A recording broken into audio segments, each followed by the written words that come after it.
Good morning. I am still so tired. Last night was the first night in I think 4 months where I didn't wake up a million times, and when my alarm went off I could have absolutely cried, but I had to get up early because the pelvic floor physio managed to fit me in an earlier appointment, so I wasn't able to get in until November. But there was a cancellation, so they're like, do you want this 7 a.m. spot over at Indooroopilly? And I was like, no, but yes. So I had to get up at 6, which my eyeballs are like on fire. So I think it's like over there somewhere. So I don't know if I'll be able to film anything in there. Like, I'll ask. I don't really know what they're going to do for a pelvic floor assessment, but it's going to be interesting. And I'm really keen to see what she says. So I'll let you know how it goes. Good morning. Well, actually, to be honest, it's not even morning, but I'm between nights, so it bloody feels like it. But I wanted to give you guys a giant update about the female physio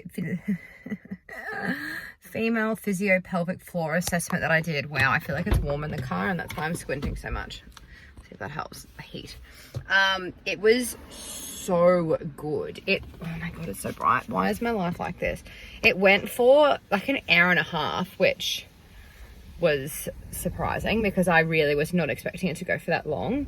But I feel like I learnt so much in that session. And look, I was not prepared for what they were actually doing for some reason. And I swear somebody told me this, that they actually check your pelvic floor with an ultrasound. And I think I said that in my last video. They don't check it with an ultrasound. They use their finger inside you.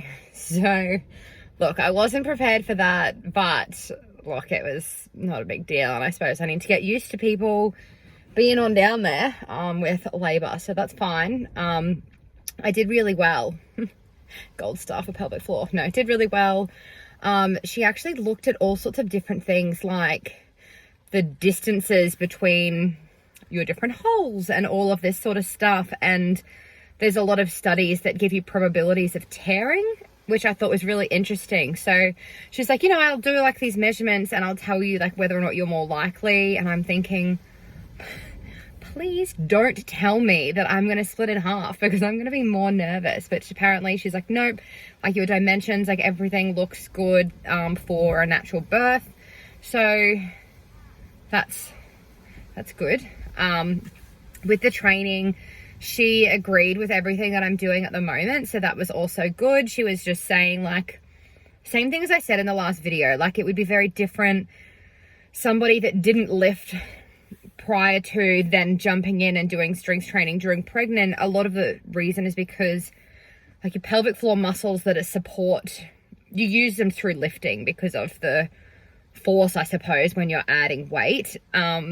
So they actually strengthen when you weight train, but they also have to support you when you're pregnant with the extra weight from the baby. So if you're used to lifting really heavy, then when you get pregnant and you're doing less weight but have baby, it's kind of like same because it's strong enough to support it. Whereas if you're used to doing nothing and then suddenly you want to add in baby and training, you can have issues with your pelvic floor. And that's the reason why, because it's not strong enough for you to suddenly perform on all these tasks that you're demanding of it when you haven't actually used it properly before.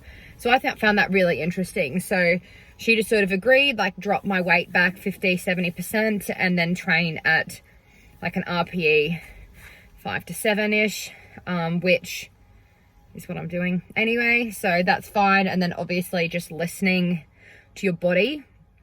We talked a lot as well about pelvic instability and like what that actually means. And I thought that when people were talking about pelvic instability and then, your pelvis relaxing during pregnancy with all of the hormones that get released, I thought it meant that it was like super mobile, but it actually only changes.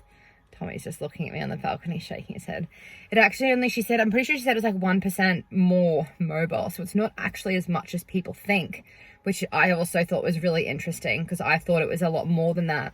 And that a lot of the pain that people can get through their pelvis during pregnancy, it's not actually a sign of instability or weakness or anything bad. A lot of it is just your muscles having to work extra in those areas because things are slightly looser. So if you're not used to sort of using those muscles, and especially not in that sort of way, you can get a lot of pain receptors that sort of fire because they're freaking out because this is weird and it's different and they're nervous. So I was like, interesting. So she said, like, you know, listen to your body, but don't be like afraid of different feelings and everything in that pelvic area as well. I was like, okay, like that's also good to know. What else did we talk about?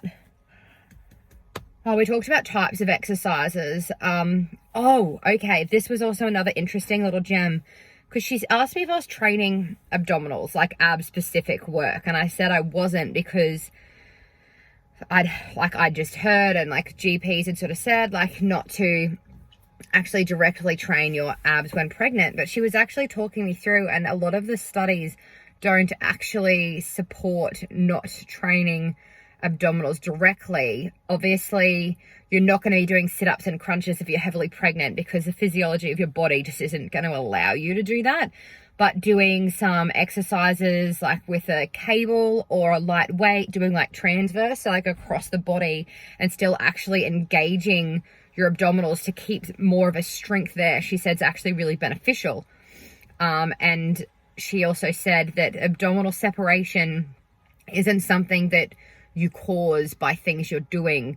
She said a lot of that is just genetic, and it's just going to do what it wants to do depending on the size of your baby, like all of those sorts of factors. So she said the abdominal separation, she said everyone gets it to a tiny degree, whether it's like a smidge, whether it's 8 centimeters. You don't have a lot of control over that at all, but it doesn't necessarily mean weakness. So when people have like weak abdominals after the baby, it's not actually from the separation itself. It's just from the lack of using those muscles for such a long period of time, because you naturally avoid it. So also thought that was interesting. So I'm going to incorporate a little bit of abdominal work in to just keep them active.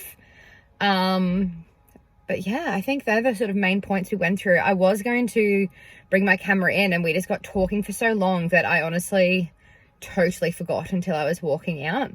But it was really worth doing. So I've got another appointment with her about 6 weeks before my due date, just to see size of the baby, how it's tracking, like how everything's holding up. And then I've got another one 6 weeks after, where she can have a look at how my pelvic floors have sort of gone through the birth and do an assessment, because she was saying that everyone that wants to get back into activity, and honestly even people that don't want to get into lifting, it's still a great idea, because they'll give you a little rehab plan for your pelvic floors, which obviously is going to help prevent things like uterus prolapses, which is where your uterus literally starts falling out as you get older, because you can't hold everything back in there. So look, no one wants to birth a little alien. So yeah, we're gonna meet 6 weeks after. She's gonna do an assessment. So I do really recommend everybody do get a pelvic floor assessment, like pre as well, but definitely post,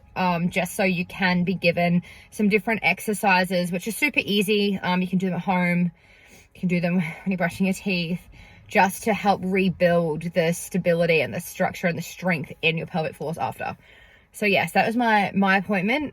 Thoroughly enjoyed it. But yeah, if you got any questions, by all means, drop them in. If I know the answer, I will answer them. And if I don't, I will do my best to find out the answer. But yeah, thanks guys.